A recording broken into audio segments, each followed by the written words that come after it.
Well, welcome back to the New Adam podcast with Man in the Mirror. I'm here with Scott, also with Man in the Mirror. Hey, Scott, what's up?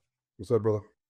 And we are here with Zach Garza, a friend of Scott's that I'm just now meeting. And we're here to talk about all kinds of things. But Zach is the founder of You Can Mentor and the author of Tell Me About Your Father. He's a guy who looked at fatherlessness in our culture and in his own life. And he decided that instead of looking at it as a problem of programs, he wanted to look at relationships and just showing up man to man, including in all the awkwardness and all that type of stuff that happens when men have to talk about their pain in their life and all the challenges of growing up in a world of fatherlessness. So, Zach, welcome. Thanks a lot, Ryan, Scott, guys. Super good to be here. Thanks a lot for having me. Well, to that end, Zach, why don't you just introduce yourself to our audience? Just share a little bit about yourself. How did you navigate life and end up where you are now? Sure. Kind of a loaded question. Big one. Yeah, big. Yeah, so my name's Zach Garza. I am 43 on Friday. Come on, about to be my birthday. Happy birthday. Man, I'm married, been married for 12 years, so pretty much an expert, right? Got 3 kids, got a son who's 10, a son who's 9, and I have a daughter who's 6. We're in Waco, Texas. And man, I've been doing the mentoring thing for almost about 20 years now. And so kind of my passion comes out of my pain. And so whenever I was in 8th grade, my dad up and left us. And so so I say that like not only did my dad physically leave us, but man, it just kind of put my mom in a tough spot. And so she spent, all of her time trying to make ends meet. And here I am, a kid who's, 12 or 13. And I just feel like I'm alone. I feel like there is no one out there who kind of has a heart to take care of me. And so, man, I say that I did everything I could to try to get my needs met, attention, affirmation, acceptance, just anything that I had to do to have people say that they loved me. I did. And so, man, just anything from trying to excel in school to trying to excel in sports to, hanging out with girls, hanging out at parties. And man, I was on a bad path. I kind of come from a line of generational sin. My dad, his dad left him. I have an older brother who's in prison, have an older brother who's homosexual, and just like I was kind of going down a path of darkness. But then I met a man my first semester of college, this guy named Bob, and the Lord kind of used him to start the process of me becoming all that God had for me. So you found yourself in this broken situation. Man walks in your life. How did you read that? Did you read that as a threat? Did you read it as like you were hungry for a relationship? Like what drew you to that person? Yeah. So, I mean, at the time I had a high wall up. As I look back now, I mean, man, I had so much fear and so much lack of a little bit of trust in people. I didn't ask for help. I am a big guy. I'm 6'8", 265. Any man that comes in my life, I mean, I see them as a threat, and I, try to bow up to them, and I'm just trying to find out how is this person gonna hurt me. And so didn't really do well in school because different kinds of coaches, different kinds of teachers tried to, how I saw it, kind of father me, and kind of told him to get lost. But Bob was different. Bob was a smart man. And I think he saw that I had up this guard, and man, he just took his time with me. And so he didn't try to offer up wisdom. He didn't try to tell me what to do. He definitely kind of knew that I was doing a couple, specific kinds of things in my life that would ultimately, kind of be bad for me. But he definitely earned the right to be heard, and he let me lead at my own pace. So Earn the right to be heard. I keep hearing that phrase a lot. Um, yeah, I've been just jotting down some notes because I have to write a blog every now and again, there's actually something. I'm sort of stealing my own thunder here, but I can do that. Have you guys ever heard of something called social judgment theory? Social judgment theory. It's a big old fancy way of saying you don't just hear information, you have to trust the information giver. And there's a social judgment like to all information. So if your buddy walks up and like, it's your best friend and he never lies and he tells you a pretty outlandish story, you're going to be like, okay, like tell me, okay, buddy. you're Like, right. there's an instinct of like he's never lied to me before. Whereas if somebody who is constantly lying to you, you have the opposite. They can tell you the sky is blue, and you'd be like, well, we'll see, that kind of thing. Which the punchline there that another person used was, that's just scientific proof that your wife doesn't want to hear you like argue the facts with her when she's mad at you. She wants you to shush, like because the social is off. But like you're saying, I was writing this thing. It's like the drawbridge will go up in someone's heart, and it's trust that brings it down. It's not facts. It's not advice. It's not. Heck, it's not even doing stuff together per se. It's, do you act in a consistent, trustworthy way? And so, a person doesn't care what you know until they know that you care. And, I mean, man, for me, like every man in my life, wasn't a positive person. And so anytime I saw a man trying to lead me, trying to even speak to me, I always had this like, man, I just don't know about you. And so, man, but Bob, he started out, I would just kind of head on by his office, a couple of times a week, and we would just talk baseball. Hey man, how's it going with Rangers? How's it going with the Yankees? That led to him hiring me to work for him at a summer camp during the summertime, hanging out with kiddos. And so, man, we just found ourselves spending time with each other, and over time, over months, over years, he definitely, became the man that I looked up to. And I don't think that I would have said that at the time, but we started out talking about baseball, that he became my boss, that he would invite me over to his house. We would have a meal. I got to see him speak to his wife. I got to see him and his kiddos.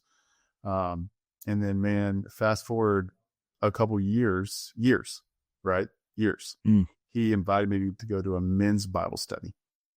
And man, I was the biggest guy on my college campus. I was kind of a partier. And there was no way you would find me at a Bible study, but I went. And I went because Bob said so, man, because he could have asked me to do anything and I would have said yes, because I cared so much about what he saw in me. And so, man, so we go to this Bible study, and I'm just surrounded by just a bunch of dorks, right? And I'm just, man, I don't want to be here, And Bob starts talking about the father heart of God.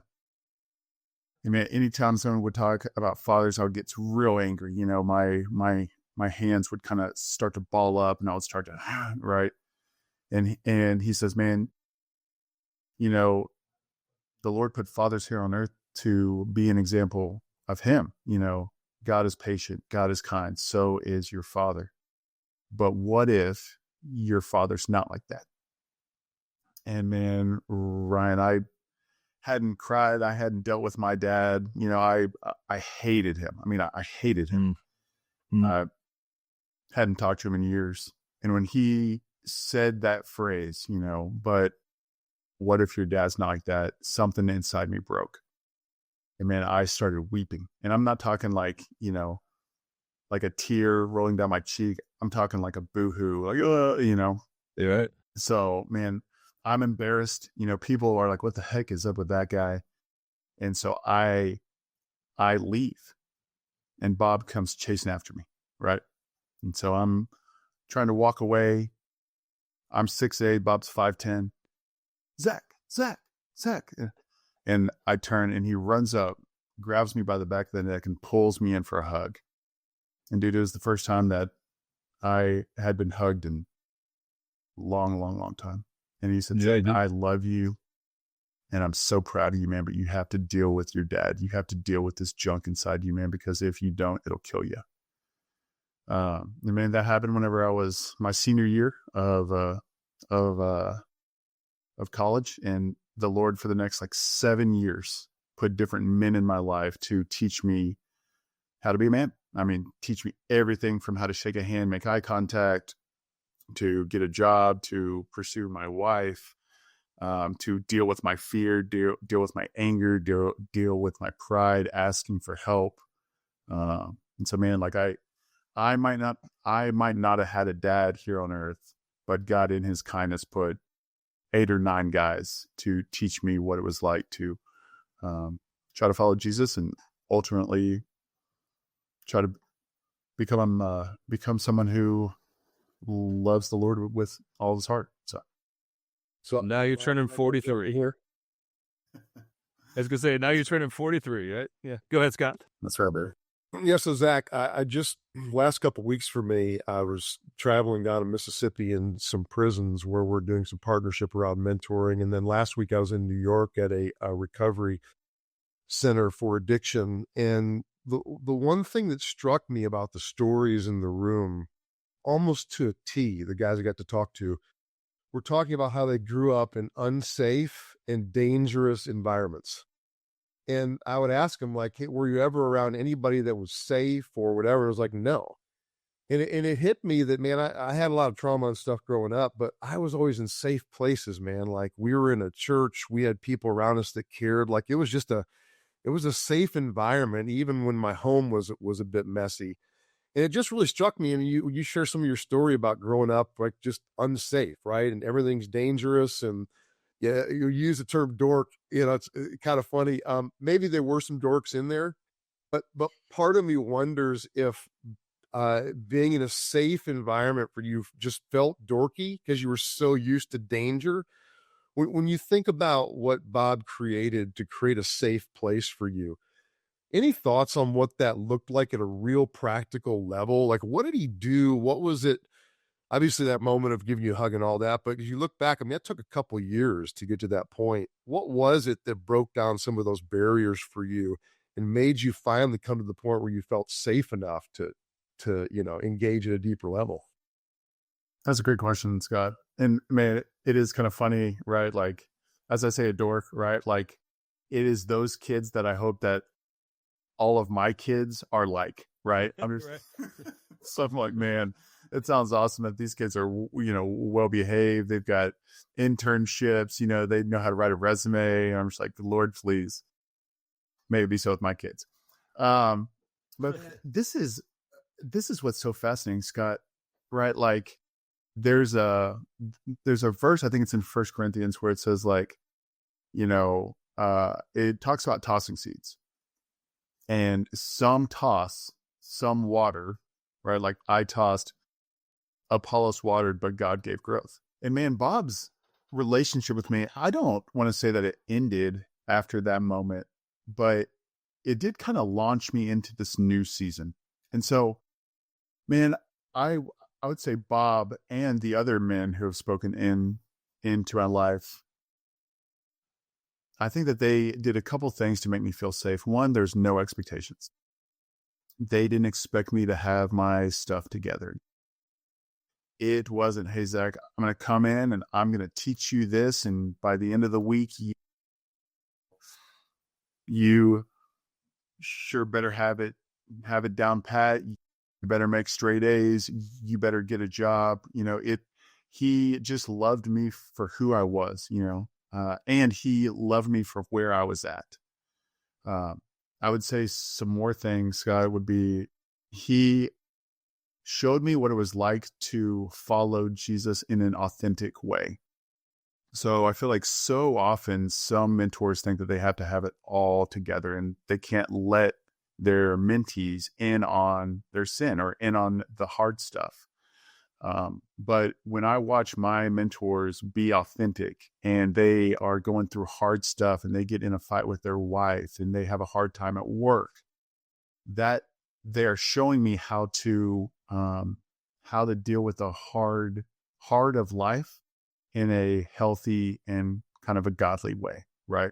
They are teaching me how to endure. They're teaching me how to persevere. So I think being authentic and being known, like fully known and completely kind of vulnerable, those would be the two things that I would say are that you have to have in order to have a safe environment. Yeah, it's interesting. I keep, this is a recent reflection, I should say, which is, we've been talking a lot at Man in the Mirror about, how do we get folks one-on-one, exactly like we were talking about. And someone recently said in a meeting, it's like, yeah, but if you get 100 older guys, maybe 5 will do that with meet with a younger guy. But if you meet with 100 younger guys, 99 will say, yes, I would like to meet with an older guy. And how do you sense that gap where you have younger guys that's really going, yeah, I feel like I need to find a stable of those guys like you're talking about happen in your life?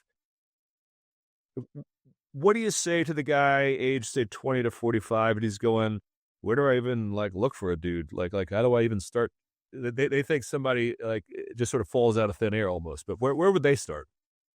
Man, it's kind of a lot like trying to find a date. And I Tender, yeah. Right? Like God was kind enough to show me my need for a mentor whenever I was, early 20s. And so I would find a dude that I admired. I was like, man, this guy seems to have it in either in work or in his spiritual life or in his marriage. Like there was some aspect of his life that I liked a lot. And I would just, hey man, would it be possible if we could go out to coffee once a month? And I just asked you different kinds of questions about being a dad or about being a husband or about being a business owner. And man, the first 4 people that I asked said no. They're like, no, man, I'm sorry. I don't have time, or I'm this, I'm that. And I'm like, okay, fine. And I don't know why, Ryan, but I kept at it. And man, I'm so happy that I did because that 5th guy said yes. And yeah. And man, so I would say, 1, know exactly the areas that you want to see growth in. I would say 2, find someone that you want to be like, right? And then 3, ask if they would be interested in spending time with you. And if they say yes, then you do everything you can to make their life easier. So man, how can I serve you? Is there a time, you ever have to mow? Is there any way that I can come over to your house on a Saturday and we can take care of all of your yard work? Man, do you and your wife want to go out on a date? Is there any way that I can take care of your kiddos? Right. And so try to make it to where he isn't just serving you. This isn't just but it's kind of a back and forth. Right. And so, and then man, this is probably the most important. You have to do what he says. If he says, hey, next week, we're going to take a look at this podcast. We're going to open up this article. We're going to, tackle this kind of verse, do it and come prepared. Because what I found is, 1, most older men think that they don't have anything to offer. Okay. So I think it's very important whenever you engage with the mentor, you tell them what you think that they have to offer. Hey, man, Yeah. I was watching you, dude, and just and Lord, I am not, trying to kiss your butt here, but I see your wife and I see your kids, and man, I hope that one day whenever I get married, or I hope one day whenever I have kids, that my family looks a lot like yours. I don't really know how to do that. Is there any way, man, that we could just grab lunch or grab coffee on me? And can you take half an hour and just have me ask you just a couple of different kinds of questions, right? So find someone that you admire, come prepared, make their life easier, and then do what they say. Because if a man is investing into someone and they see that it's actually working, that they see that they are adding certain kinds of value, then it comes into, I don't know if I can do this. Then it turns into, I really love doing this and I can't wait to spend some more time with this guy. The view, Scott, I could dive in. Yeah, this is kind of rehashing something, but I want to go one layer deeper because I am super curious. You walk in, or you get introduced to Bob, and you're this angry, like, leave me alone, like, right? Like, I mean, we're not talking to kid that's like, hey, I'm looking for somebody to, right? I mean, it's hard. Yeah. It's hard to grow even if you want to, much less if you don't. So you're this angry kid. What was it that opened you up to the willingness to like engage more, Zach? Like, I mean, there had to be something, because there's probably you said there's a lot of people that maybe tried, there were teachers, there were others. I mean, what's the one thing that opened up this really hard-nosed, tough kid to being willing to take another step? Man, I mean, I think in God's kindness, I just hit kind of the rock bottom. And I think this is one thing that is so vital in regards to becoming a man of God, but also mentoring, is like we have these timetables, right? And we're like, man, I'm this age and I want to be like this by this age. And if I don't, then there's something wrong with me. And man, just like God is remarkably patient. Yeah. And God operates outside of our time zone.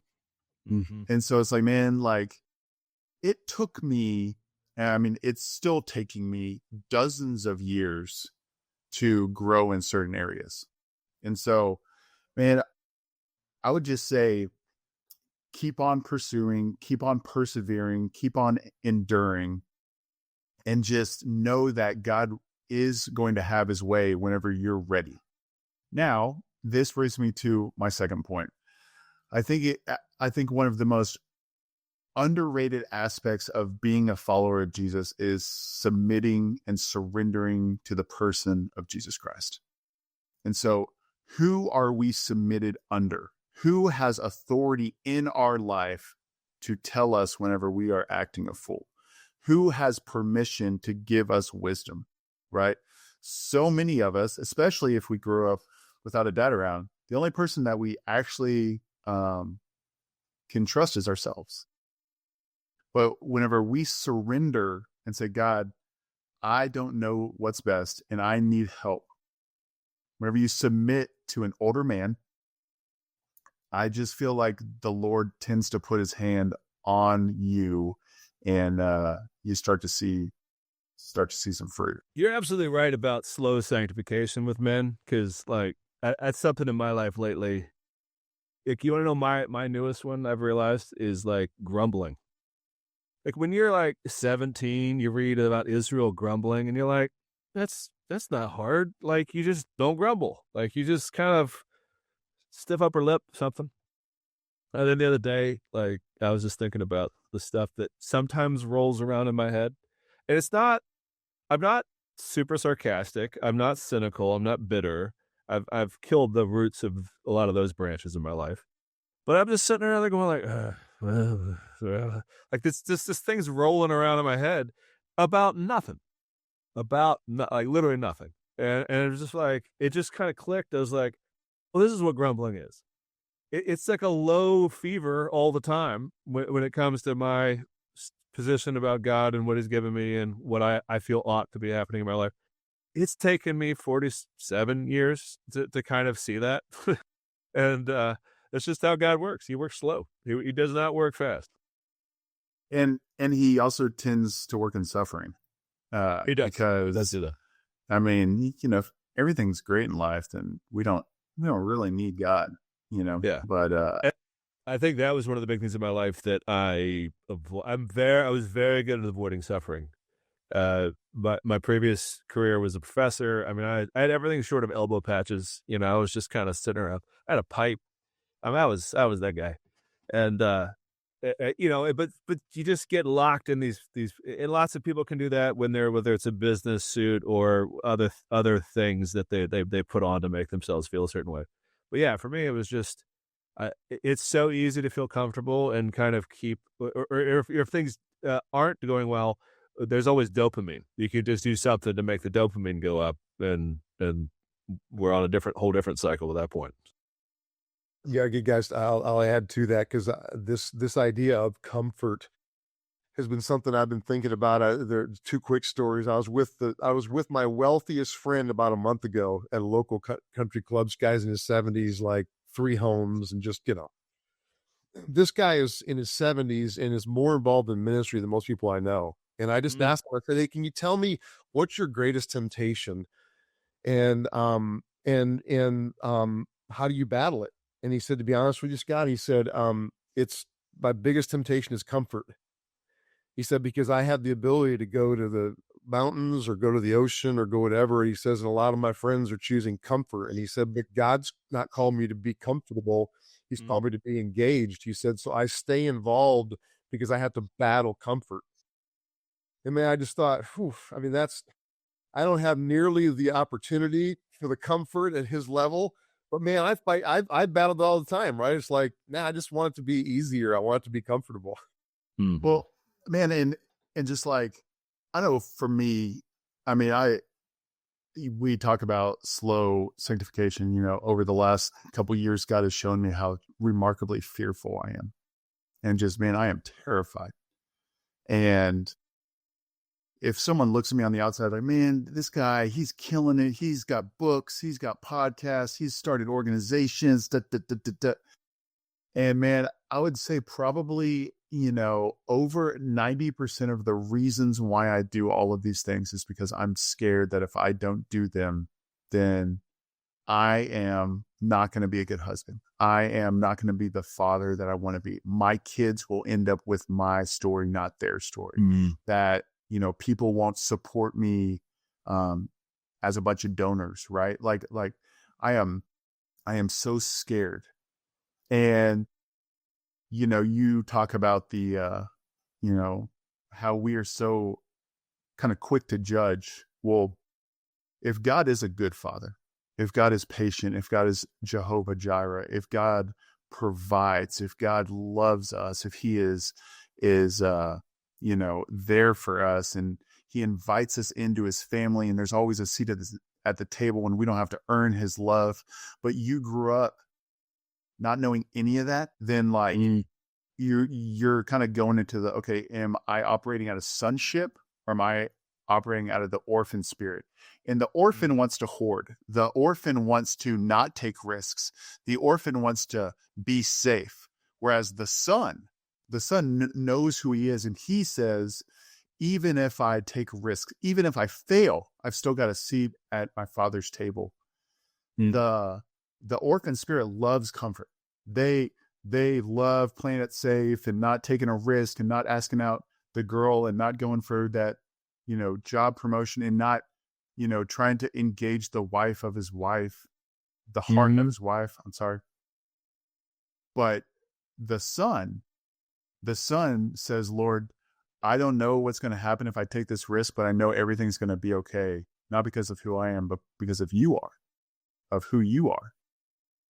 I mean, as I've kind of battled in this overcoming fear, becoming a son, displacing comfort, I just love, the man in the arena poem.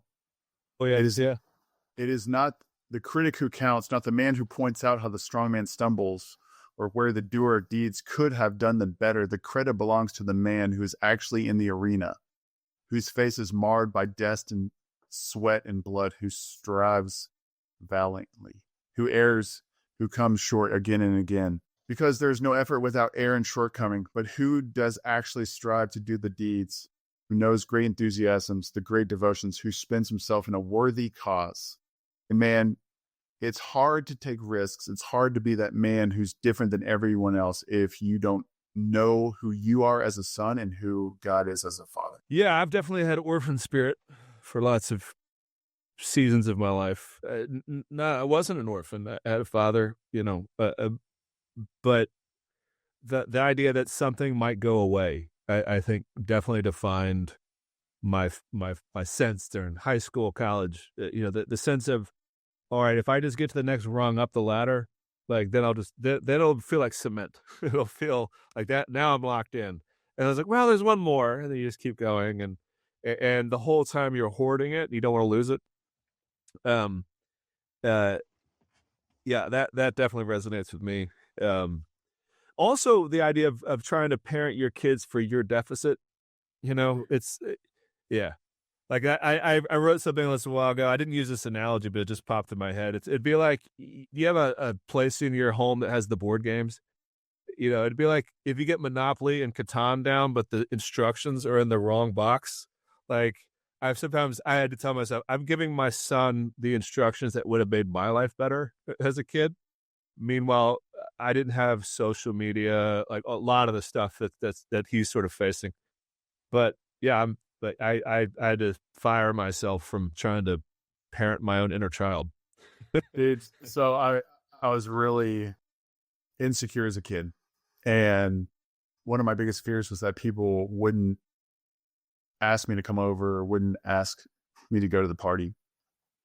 I was terrified.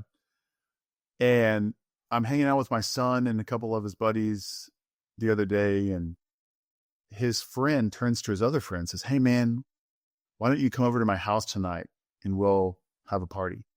And he doesn't ask my son. And I'm like, inside, dude, I am freaking out. Like my blood is boiling and I'm looking at my son, and, we keep on hanging out. Well, those two guys leave, they go off to their little party, and I pull my son aside and I was like, hey, Zach, hey man, tell me what happened there. And he's like, oh, well, he wanted to go hang out with and I said, man, how did that make you feel? And he goes, awesome. And and I go, awesome. And he goes, Dad, two of my best friends get to hang out with each other. How cool is that? And dude, it rocked me, because it gave me this insight of like, man, he's never experienced the junk that I've experienced, and he isn't jaded, and he's able to celebrate people, and he's able to be secure in who he is because of what, me and my wife have been able to do as parents. And man, I just think as parents, so often I see these dads who are amazing dads, like, hey man, why don't you tell me about your father? And like, man, my dad took off on us. My dad wasn't good. Da, da, da.